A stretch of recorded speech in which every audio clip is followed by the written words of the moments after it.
First one's from Theo, who says, sometimes when I walk into a room, I feel a sense of darkness and pray against it. How can I tell if my prayers are making a difference? Well, Theo, the darkness should leave, and that's how you tell.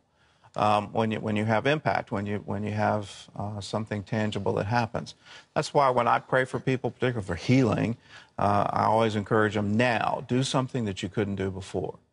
And so it's that change. It's that change in time and space where you understand that, yes, your prayer was answered, and you act on that answer. And so if you've got a sense of darkness in a particular room, go in that room, pray, command it to leave, take the authority given to you, and it will leave.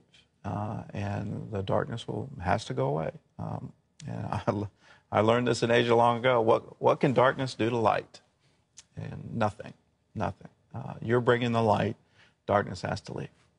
Okay, this is Caitlin, who says, King David committed adultery and murder, yet in the Bible he's called a man after God's own heart. I don't get it. How could an adulterer and murderer have God's own heart? That's a good question, and I'll try to give you a short answer because I've only got a minute. You look at what King Saul did. King Saul didn't kill another king and his livestock when God commanded him to.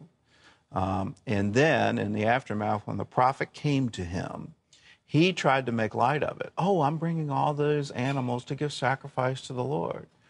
And you know, he first tried to cover it up, and then he tried to make excuses for it, and then he tried to do other things to say, well, what I did wasn't so bad. Well, the prophet spoke to him and said, obedience is better than sacrifice. You have the same king, the next king, David.